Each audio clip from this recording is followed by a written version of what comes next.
You're listening to Keith Engle, the host of TGI Sports Talk on the National Streaming Sports Roku channel.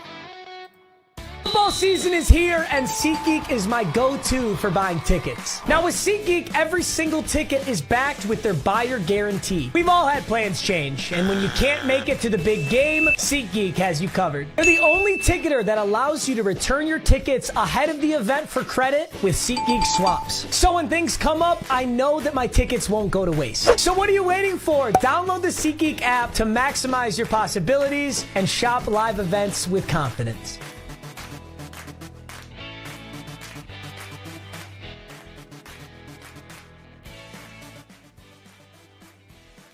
Try one more time. Good evening, everybody. Keith Engle here for TGI Sports Talk's college football / sports huddle. We're going to get into some college baseball today. We'll talk about some of the regional action, and we're getting into super regionals in college baseball. Certainly something that I enjoy watching, and I know many other people do. We'll also got a little bit of football and a little bit of basketball, semi-college related basketball to talk about, as Jay Wright and Danny Hurley's names have come up in the Knicks search. We won't get into the firing of Coach Thibodeau tonight. We will on Sunday, probably on the Mac and Jack show on Friday as well. But tonight we can touch on it in the sense that I wish Jay Wright would consider this job, but I don't think he will. And Danny Hurley will be talked about a lot for this job, but I think he's a horrible fit. We can also talk about the fact that Ryan Day thinks the Big Ten deserves 4 automatic bids, no matter how many teams are in the college football playoff. And Brett Yoakum, the Big 12 commissioner, thinks the Big Ten and the SEC owe something to the rest of college football to show some restraint. And we'll also get into some baseball and whatnot. I want to welcome everybody watching on Facebook, YouTube, Twitter. We're live on the National Streaming Sports, Roku channel. My glass is crooked tonight, or is it my head is crooked? I don't understand. All the groups that allow us to share to it, we thank them for their support later on after the show is gone live, and we're plausibly live, I guess, when I share it to all you guys. Always filmed live before a live studio audience. John Gonzalez at Sports Authorities, thank you. One of the best admins out there, although we disagree on the Thibodeau situation, which we won't get into a lot tonight because it's pro basketball. But we'll talk about Jay Wright and Danny Hurley a little bit. Flo and the gang over there at Bottom Line Sports. Let's talk sports. Thumbs up. By the way, thumbs up Mac McGrath. Thumbs up to our boy Dan Harris. When we talk about Let's Talk Sports, where Flo and the gang do their podcasting. Tanner D doing a great job over there. Also, Ken Krause at Golf Bud, Sports of All Sorts.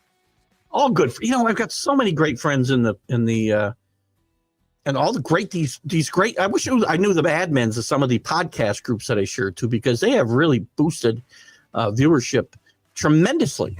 Organic views are just like through the roof, and I appreciate that so much. Quick shout out to Ralph Williams at RW Media. Ralph does some great stuff. Moved recently out of Pittsburgh to Ocean City, Maryland. He's back doing his sports corner on Tuesdays from 4 to 6 p.m. Eastern with Smokin' Jim Frazier. Been a guest there many times. Always enjoy Ralph's takes on sports, not just in Pittsburgh, but he's got a nationwide footprint. Does some great stuff besides the sports corner as well. Guys, I don't know where to start tonight. Let's see who's with us right now. Anybody with us at the moment? There's Michael Gott with us early, or late for him, out in the UK. Midnight. Is it time for bed there, Michael? Michael, it's interesting. I don't know what your real name is, because I think you send me some information under a different name on Facebook, I think. Because I was confused. I think when I asked you to send me something from the Sunday Stream of Consciousness, I don't remember what it was. YouTube video. I think a link to some YouTube videos. I was like, I was afraid to open it up because I didn't recognize the name. And then I somehow figured out it was you. And then the last one, I think you used Michael, at least in your text. So I was confused, just to say, not to say anything wrong with that. I'm not judging you, I promise you.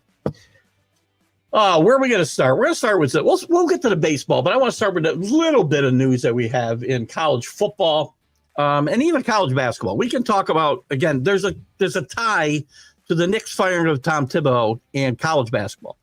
Jay Wright, who's retired from Villanova, we all know that he coached Brunson, he coached Hart, he coached Bridges to a national championship at Villanova. He'd be a great fit. I always thought he'd be a good pro coach, but I don't think of all college coaches would be.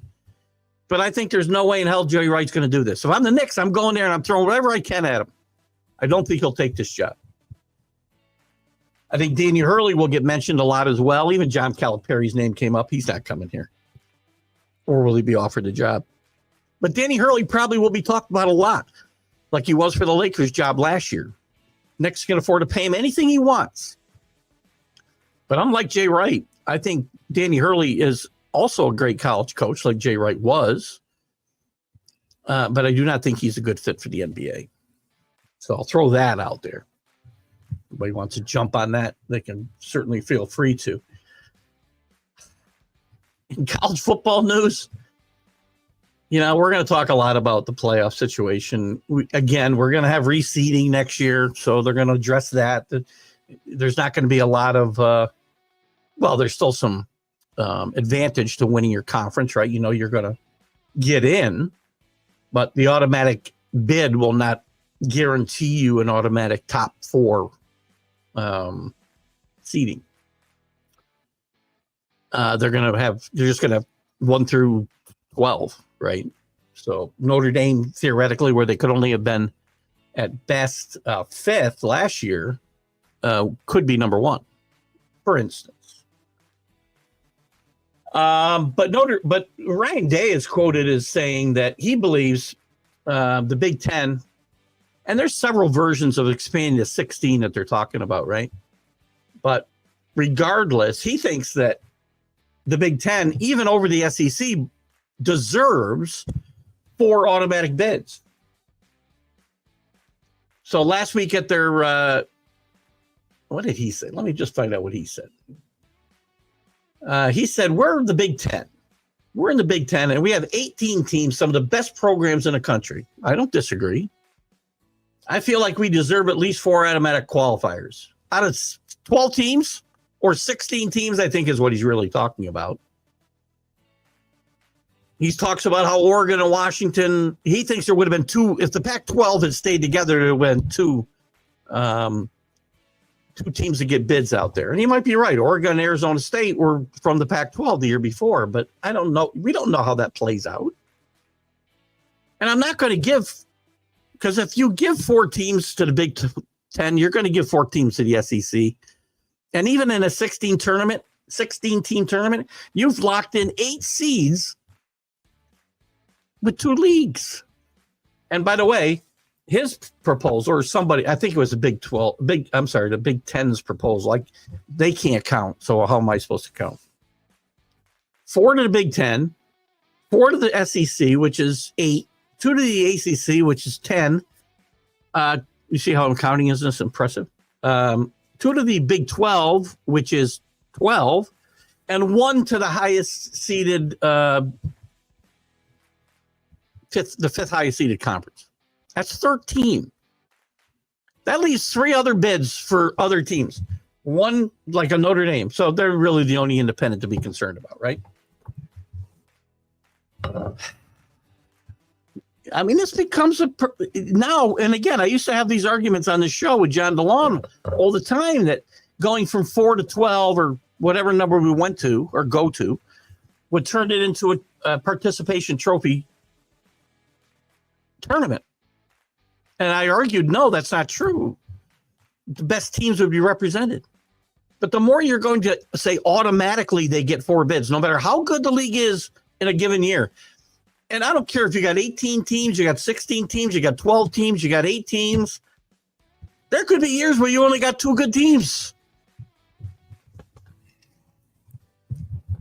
We've seen years where the SEC's only got 2 good teams or 1 good team throughout history. These leagues want to expand and expand and expand and then don't want to have to pay the price. They play 9 league games. The SEC will only play 8. So they think they feel they should be rewarded for it. And they're not wrong in the fact that if we continue the way we're going, we won't see. They played Texas, remember, to open up the season this year. If there's not going to be, and again, I'm not arguing for it, but he's not wrong when he says they have no incentive to schedule Texas if they're only going to have, potentially one bid. But I still am not guaranteeing you 4. What are you thinking about? You could theoretically have a really bad team. If we did that this year, let's just play this out. I think I did this before, but let's play this out quickly. Again, I need the standings from last year. So the Big Ten would have been Oregon, Indiana, Penn State, and Ohio State. So you would have been right where you were last year, except, right? Same situation. But let's just play this out a little bit. Indiana's not always going to be that good. Penn State has had really bad years in the past. Not horrible years under James Franklin, but in the past, they've had some really down years. Oregon's had some down years. I mean, now you're getting into the Illinois, the Iowas. Michigan obviously had a bad year last year. But let's just say Michigan was the 4th best team in this conference and was 6-3 in the conference and, I don't know, 8-4 overall.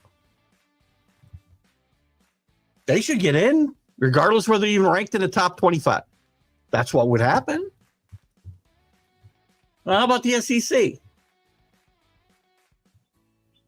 I'll get to your question in a second, your comment in a second, Michael. Texas, Georgia, Tennessee, Alabama. So Alabama would have got in last year at 5-3 and 9-4, not ranked in. Well, they were ranked in the top 25, I guess.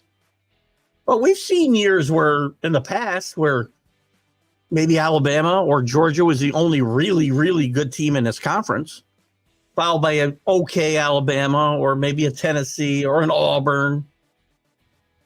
But you also could see where their 4th team could be outside of the top 25 and not even one of the best 25 teams in the country, but we're going to put them in the tournament automatically. I hate this. It is different. I thought so. I thought I was losing. It's for your longtime nickname and a long story and a pseudonym. That's okay. I figured it. I did figure it out fairly quickly. I just had to. I'm very careful what I click on, obviously, as we all should be online and on my phone. But I appreciate you sending me that stuff too, Michael. Thank you. Someday you'll have to tell me the story. Is it a good story or, I mean, long stories are good as long as they're good. So I don't even remember what it was now. Wish I did, but I don't. I apologize. Wow, how come? Oh, I see. I was looking at the Facebook one to see how far behind. Or I'm sorry, whether we were live over there. So anyway, I just don't like it. And then to kind of piggyback off this story, Brett Yoakum talked about. Let me find this. Big Ten and SEC must support all of football. So because the Big 12 and Brett Yoakum have reiterated their support for the 5+11. So top 5 conferences and 11 at-large bids without all these. So only 5 automatic bids. And he knows the Big Ten and the SEC, he calls it leading the discussions. They're going to make the choice for what happens in 2026. And he's not wrong. They have a great responsibility not to just be, hogs about this. We demand for it. You could end up with 2 really bad teams, relatively speaking, in this playoff if the Big Ten and the SEC get 4 bids. Now, most years, I'm not saying that will happen, especially if you're going to 16 teams. But I'm not going to change my opinion, by the way. My opinion is always going to be, you got 10 leagues, take all the champions, all of them. 6 at-large teams should be enough to get the best teams in the country in there. 5 of them probably will be, or at least 4 of them, will be from the power conferences, right? And the 5th team from whatever power group of 5 steps up should be somewhere in the top 15 or close to it. And then you're going to have 5 other leagues that maybe they're not top tier leagues. It works in basketball. Why can't we make it work in football just because there's less teams involved? Why do I have to get the 4th best team in any conference an automatic bid? Yeah, it happens in college basketball. And by the way, they're getting ready to expand as well from 72 to 76, most likely as soon as next year.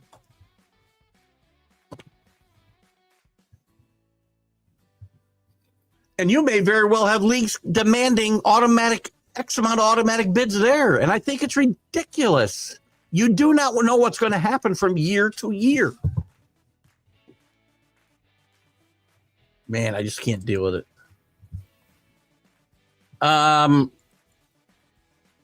get in this. We're not going to talk a lot about baseball, Michael, because this is our college show, but we can certainly dive into this more, especially Friday at 3 p.m. with the Major League Baseball update. There's Sunday where we tackle everything. But since you brought this up, I'll answer it.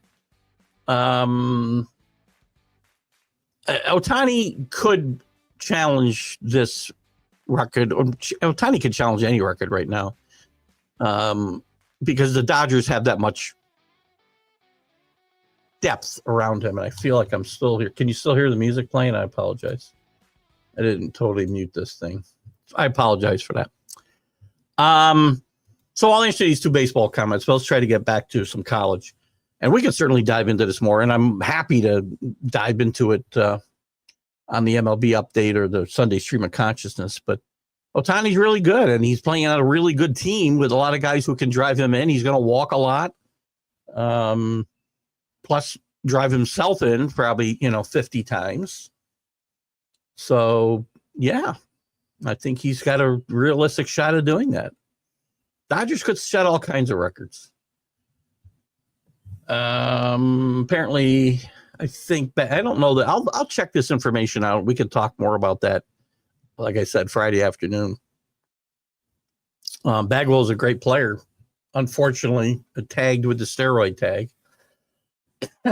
So, my apologies, Michael. You're fine. I don't mean to be rude, but I don't want to go too far because, again, remember, I'm going to share this to groups that aren't really going to be interested in Major League Baseball. So, that's why we try to keep it as close as we can. We're going to get in some baseball, though. We're going to talk about the regionals. We'll get on with that in about, 10 minutes or so. We'll look at the regional action in NCAA baseball, the College World Series. Super regionals are starting this week on Friday, I want to say, the 6th. So we'll talk more about that. Yeah, so just very, very, there's our boy AC. Good to see you tonight, AC. AC, give me your thoughts. I've been talking about the playoffs. I don't think we've gotten into this, but I'm okay going to 5. I like the 5 plus 11 with the expansion in 2 years. I don't want to see the Big Ten and the SEC given 4 automatic bids every single year because every year is different. You can have teams that are just not worthy. Quite frankly, the 3rd and 4th teams in those conferences in a given year. It's not going to happen that often. But I don't want to see a really mediocre team getting in this tournament. I'd rather reward conference champions. I'm going to bring in mediocre teams in the truest sense of the world when they're playing against the best of the best. I mean, there's plenty of leagues out there. Their teams go 11-1 or undefeated in their conference, maybe lose out of conference, and don't have a chance to get into the playoff because they're just never going to be included. the group of 5, which is really the group of 6 again, it will be once the Pac-12 is back. No, you don't need to apologize, my friend. You're all right. You're half asleep. It's like noon. It's midnight out where you are. You're fine. We sometimes get off topic here too. Heck, the MLB update turned into the Masters show one day when we were when Masters was being played. But I'll dive more into it. By the way, you brought up 2 great players, by the way. There's our friend Augustin from Oregon. I don't know where you're living, Augustin. I forget. I know you're the huge Ducks fan. As is our good friend Dale Scott, former umpire, Major League Baseball umpire. Speaking of umpires, I know Dale and his husband are big Oregon fans. I think they travel all over the country. Oregon's had a great year in the Big Ten last year. Here's the thing. And again, so I talked about this before, that the Coach Day from Ohio State has said that he thinks the Big Ten deserves 4 bids. And he says, even bringing in Washington and Oregon, he said the Pac-12 were in existence last year. They probably would have had 2 teams in the playoff. I'm not so sure. I mean, Arizona State made it by winning the Big 12. Who knows what would have happened in the Pac-12? You're going to play a whole different set of teams. Chances are they'd be okay, but I think only the conference winner might have got in there. Oregon or Arizona State. Or it could have been somebody totally different. Maybe USC plays better than they did. Maybe Cal plays better than they played the ACC. I don't know. We don't know. There's no way to know that they would have had 2 teams. Augustin's in California. I thought you were in California. Big Oregon fan, I know. Your team, listen, I loved your coach. I love this team. I think this team is really good and built for the Big Ten, by the way. AC likes it how it is now at 12, but just seed them the way they are seeded in national rankings. That is going to happen this year, by the way, AC. That is a done deal. There'll be no more weight given to winning your conference. They'll get automatic bids.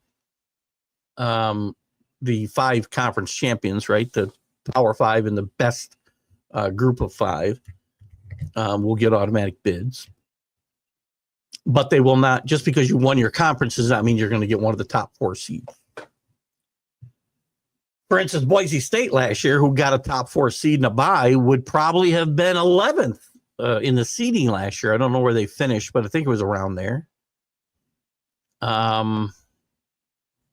Notre Dame, to throw out one name, who could not have done better than 5th in the previous incarnation of the seeding, could now be number 1. So, and it also gets confusing, especially for casual fans, where they're like, wait a minute, I saw the rankings and this team was 3rd and now they're 8th. So it does get confusing. Also, I do think this past year was the best system of crowning a true national champion and gave everyone who deserves a shot. Why not reward all the champions, though? They're playing in, the top level of college football. Now, they don't, obviously, the Sun Belt is not playing the same level of football week after week that they're playing the SEC and the Big Ten. I'm not saying they are. But there are teams that in a given year could really put a scare into some of these teams, I think, in a playoff. And I think it would be so much fun. Because, by the way, as I said, if you had 16 teams and you went to the system that I prefer, I did not invent this, Basement Bob. I didn't come up with this on my own. You would have, theoretically, the top 10 teams in the country in this, because you got the top 5 conference winners. You would have 6 at-large teams, so 11 of the best teams in the country would be there. And then you'd have 5 other conference champions. Maybe they wouldn't have any chance at all. I don't know.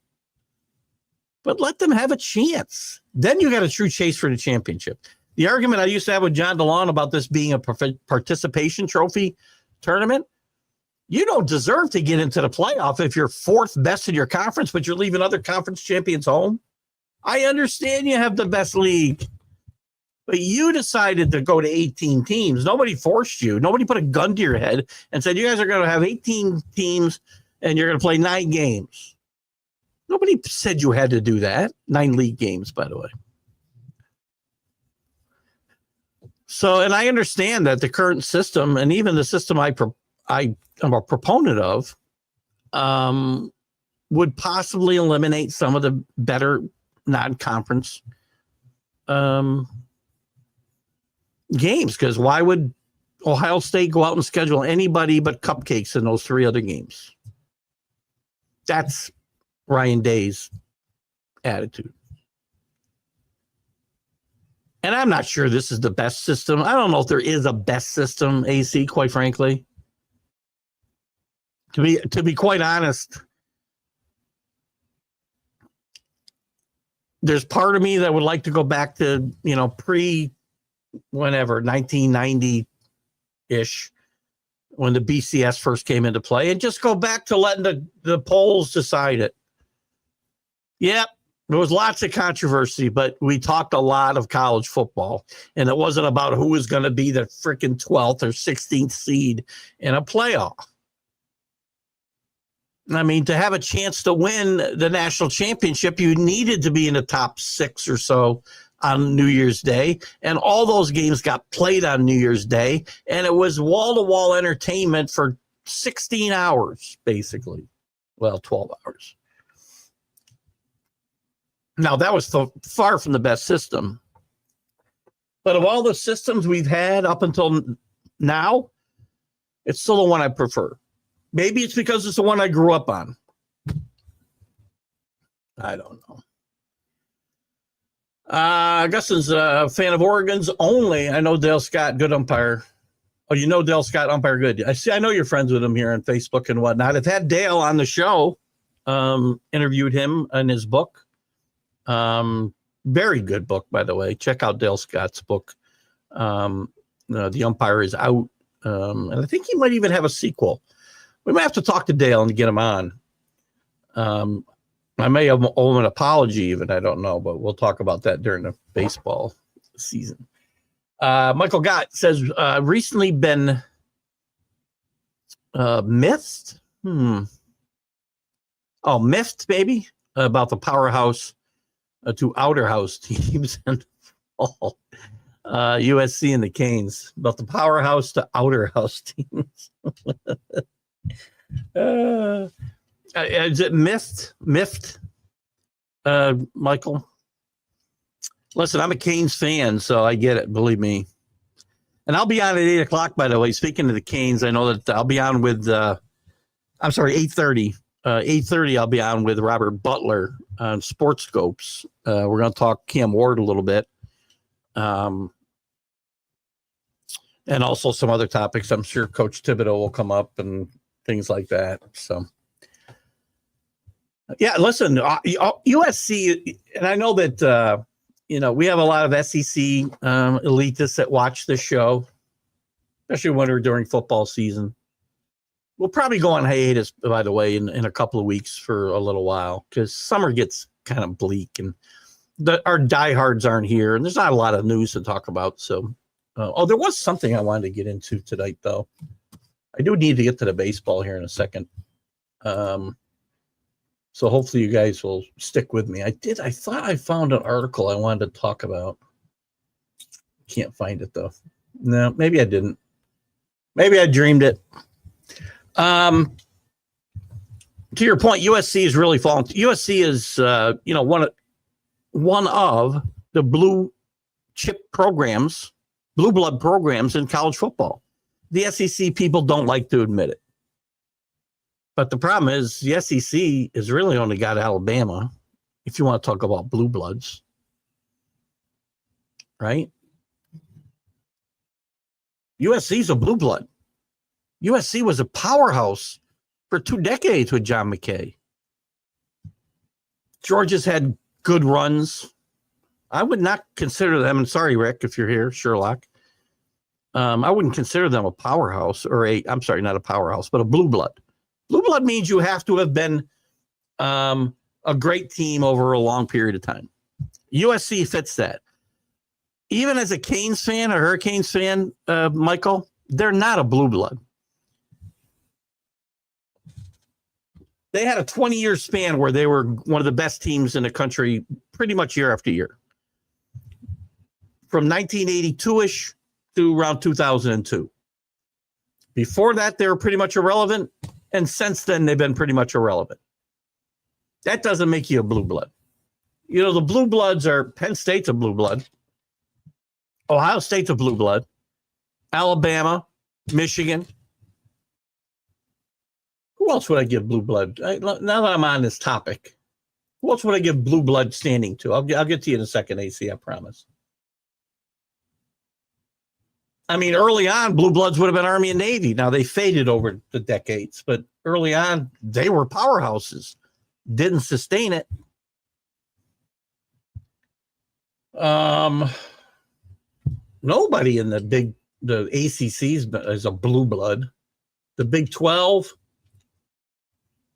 nobody's a blue blood. I'll give you Oklahoma, by the way, in the SEC now. I'll give you Texas. But I'm sorry, the Oregons of the world, you're not a blue blood. Nebraska, even though they've fallen on hard times, I'm going to give them blue blood status. And you might disagree with what I'm saying, but that's fine. That's why we have these shows, so we can have some fun. The SEC, who wants to count them? Yeah, by the way, 2 of the teams I count as blue bloods in the SEC aren't really SEC teams until last year, Oklahoma and Texas. The only team I'm going to call blue blood there is Alabama. Decade after decade after decade good. They had a lull. Even blue bloods have lulls. See what we got here. We got some comments here.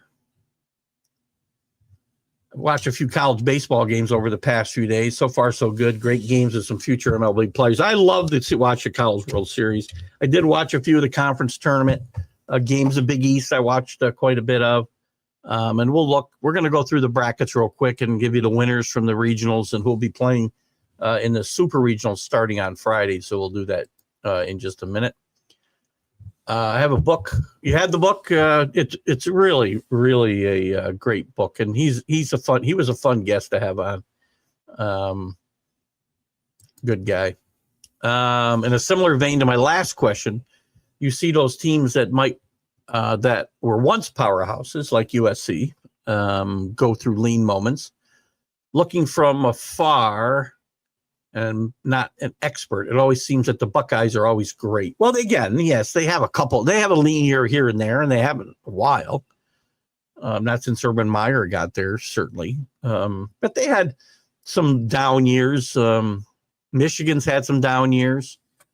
Nebraska, who the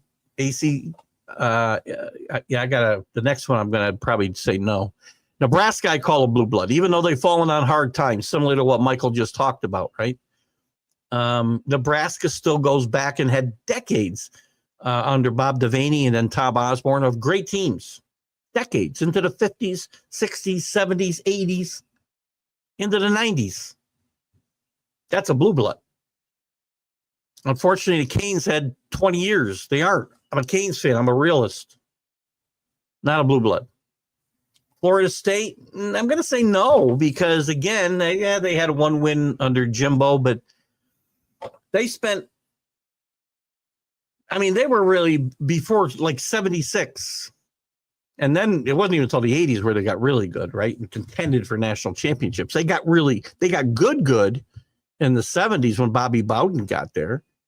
But again, before that, they were pretty much irrelevant. So I don't have decades, and that is 50 years ago. The problem when I think about blue bloods, I think they have to go back before my time. right? Now, again, that's getting to be further and further back. So we're talking 55 years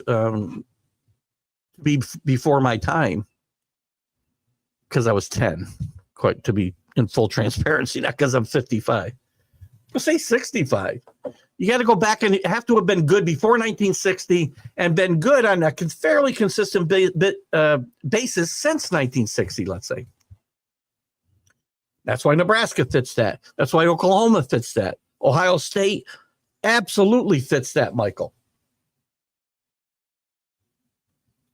Alabama fits that. Although they weren't great before Bear Bryant got there.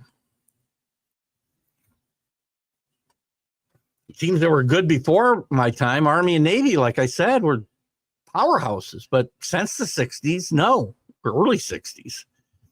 Navy had a really good team in the early 60s, but Army was really gone before then.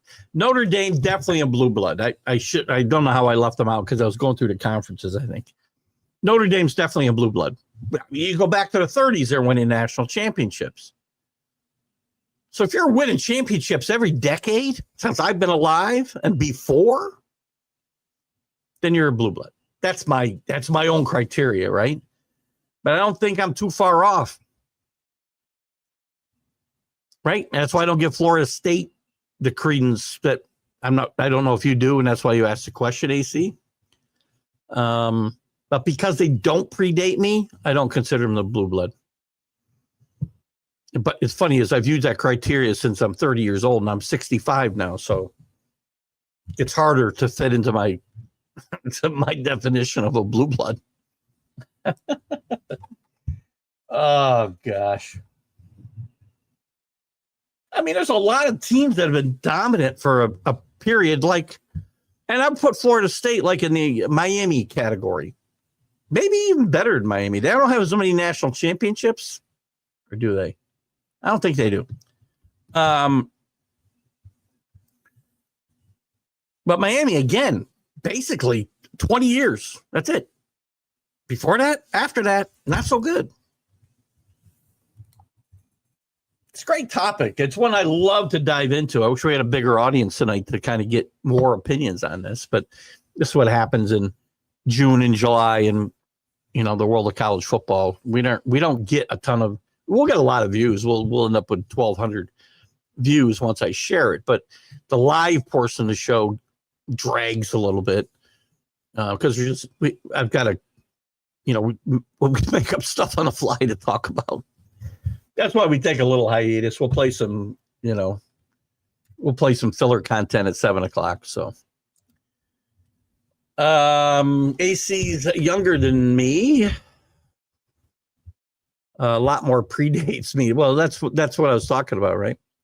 And that good for you. I am jelly of wisdom. Of the wisdom. I don't know about that. Thank you, but my wisdom. One person's wisdom is another people's idiocy. Oh God! But thank you, and that's just my criteria. And you're right. I was younger than me once too, AC. So obviously my window was different. But the teams that were really, again, great when I started to come of age of watching college football. So I knew of their history, and they've been good long before me, and they've continued to be good all the years I've been alive and paying attention. I mean, most of the years, not every single year. Nobody is, right? But, you know, there's only a handful of teams that fit their criteria. Notre Dame, although they've had their lulls, I mean, they haven't won a national championship since 1989. 88. So, again, my criteria is my own. Texas Tech softball. Texas Tech is not in the let me take a look here. Listen, I know that Texas Tech has some great softball teams. I know Oklahoma has a great softball team, which I'm sure it's a rivalry of some sorts for you. Who's alive right now? Let's take a look. I'm going to dive into the guys. We'll dive into the women a little bit here. Oh, let's see if I can find a bracket. See if this will probably work. Texas versus Texas Tech set for softball World Series bracket in 2025. Monday's results.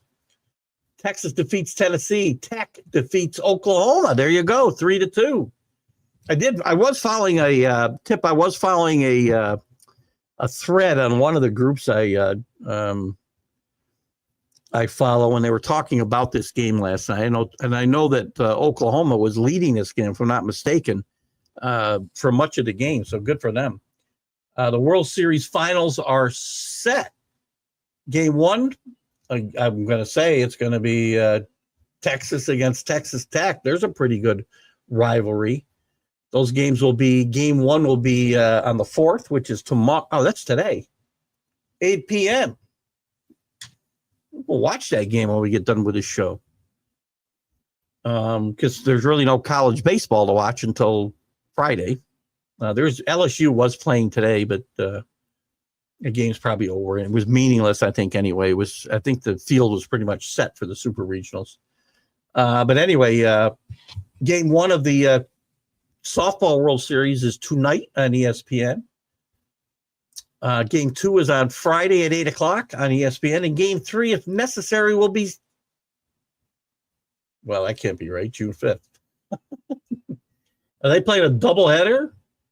That can't be right. They must have the wrong date in there. I believe, so I see a video here. I'm watching a video on a different, what inning is that? The walk-off? They had a walk-off sacrifice fly the other night. And they beat Oklahoma, who was one of the biggest. Wreckham Tech. They're playing well. Is that your team, Michael, in college sports in general, by the way? Let me get this off my ear now. Now I can't get this out of my ear. There we go. Wreckham Tech.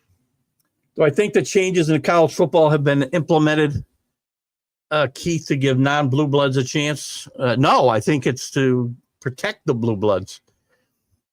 Let's see, maybe I'm reading this wrong. Have been implemented to give non-blue bloods a chance against the blue bloods?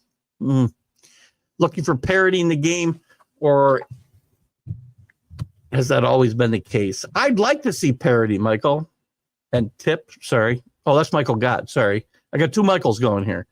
So, Michael, no, I don't think. I think college football would like to see some parity, but the problem is because of the money, follow the money, always follow the money. Because of the money, the SEC, the Big Ten are going to demand 4 automatic bids. 4. That's 8 out of 16 when they get to 16 in 2 years. That's not parity. Well, there will be some non-blue bloods that get those bids. Some of those bids in the SEC and the Big Ten, I get that. But you're going to have years where the 4th best team in the Big Ten or the SEC is not going to be that good.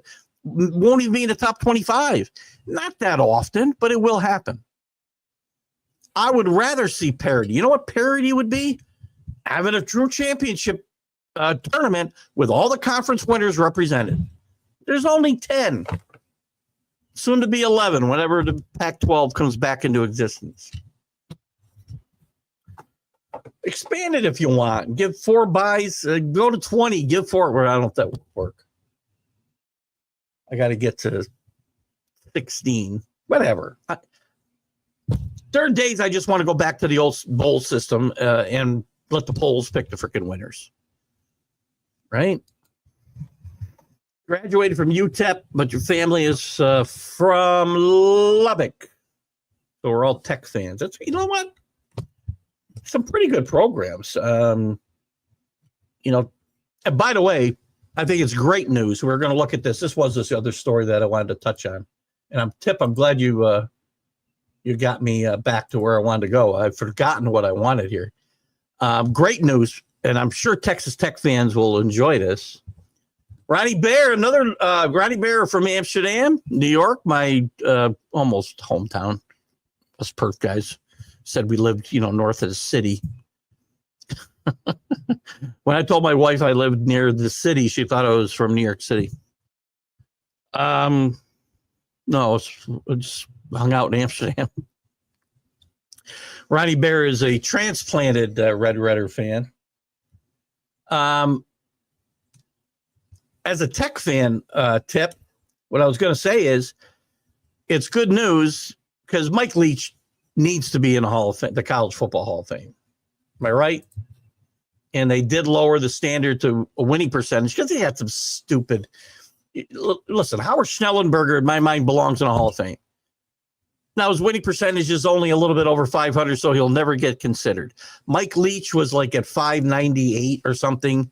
It was 600 where he had to be to get in. They lowered it to 595 this year. I think he might have a chance to win. Here's the guys on the ballot, by the way, because I wanted to get this out there. And it is a topic that we can talk about if you'd like. Mark Ingram, who was Alabama's first Heisman winner in 2009. That's very shocking that they didn't win a Heisman at Alabama until 2009, by the way. Cam Newton and Robert Griffin III, RG3, will be on the ballot, along with Brad Banks, Eric Bieniemy at Colorado. Can't even get his number retired probably, but Shooter Sanders can. Oklahoma State's Des Bryant, Penn State's Kajana Carter, great college running back. Pittsburgh's Aaron Donald, Syracuse's Marvin Harrison, Oklahoma's Josh Heupel, Ohio State's James Laurinaitis, Ohio State's Ryan Leaf, California's Marshawn Lynch, Illinois' Simeon Rice, and Florida State's Peter Warwick. Among the coaches on the ballot are Larry Coker, Gary Patterson, and Chris Peterson. And I believe they also announced an adjustment to the eligibility criteria to be considered for induction, but it doesn't look like Mike Leach is available to be inducted this year. I'm a little shocked. Maybe they didn't want to make it look like they lowered it just for him.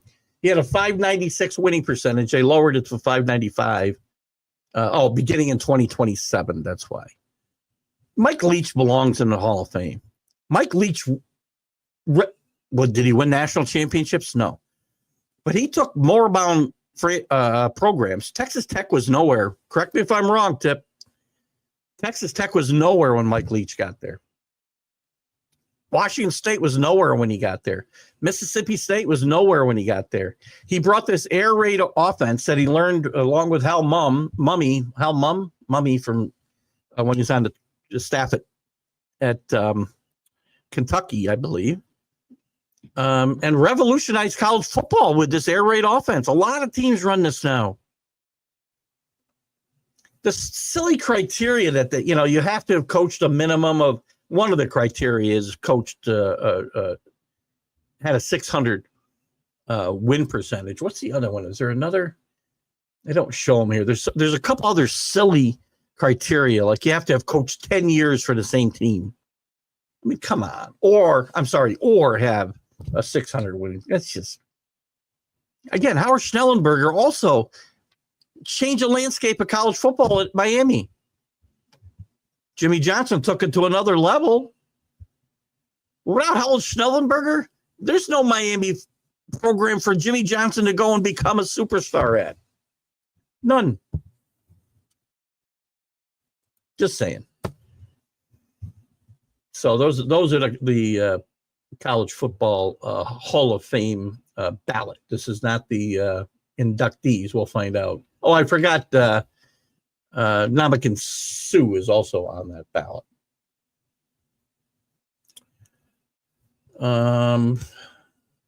Actually, there's more than that. There's 79 players and coaches. 79 players and 9 coaches from football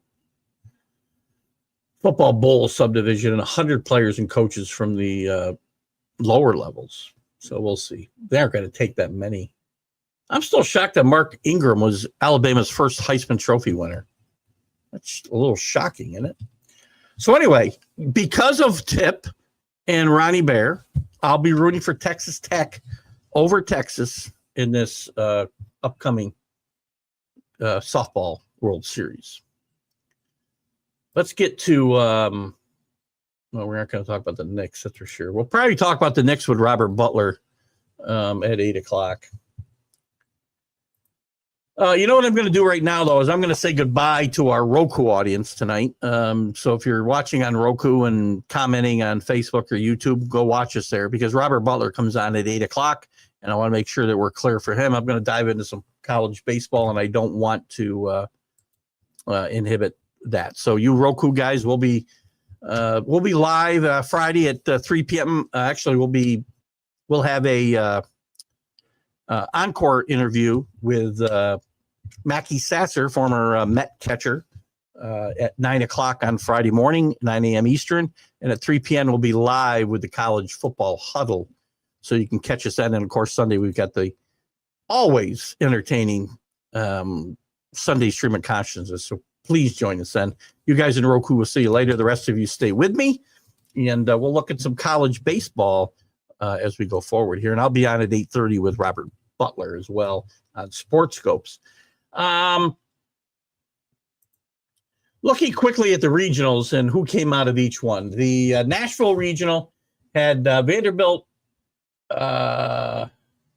ETSU, and Wright State eliminated. Louisville advances out of that group to play Miami, who came out of the Hattiesburg regional and eliminated Alabama, South Miss, and Columbia for you New York fans.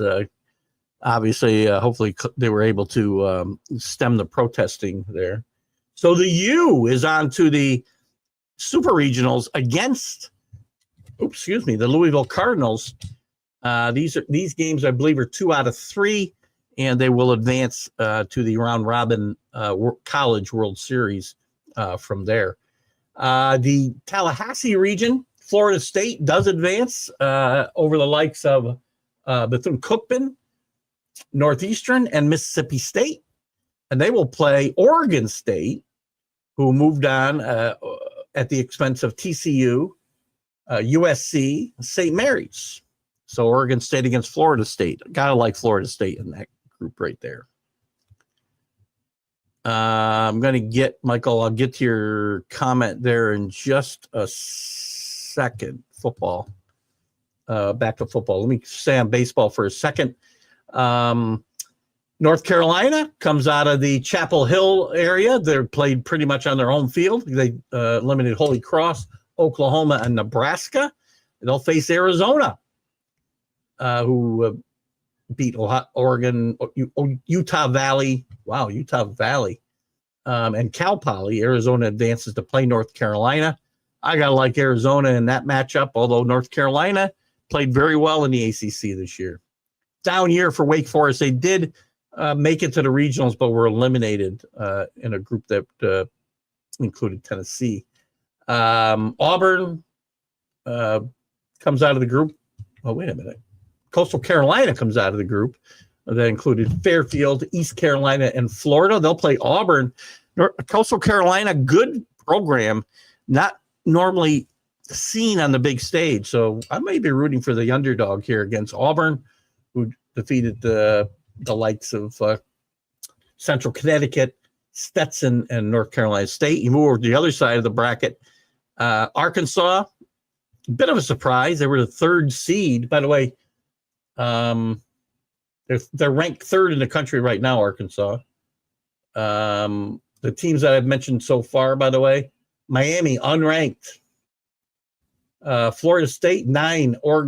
Oregon State, 8. So you got Louisville playing Miami, unranked in this before going into this tournament. UNC, ranked 5th. Arizona, unranked. Auburn, 4 against number 13, Coastal Carolina.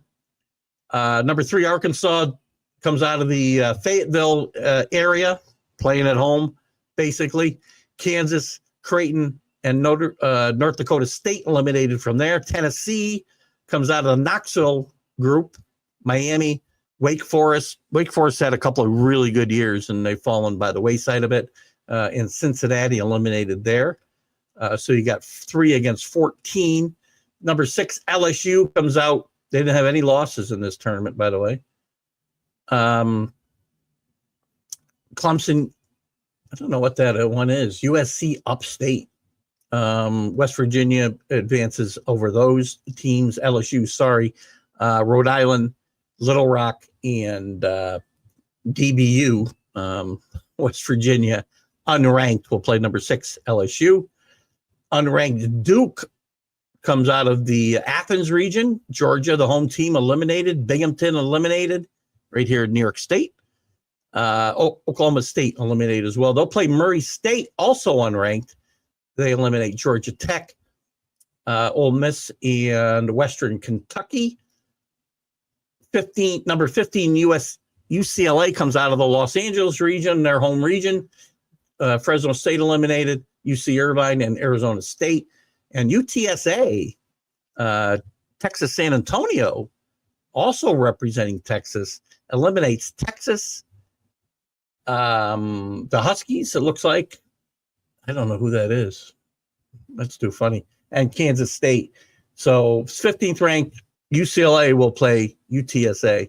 The teams I like right now, and we're going to do this show through the College World Series. The teams I like right now to advance will be Miami, Florida State. These teams will all go to Oklahoma City.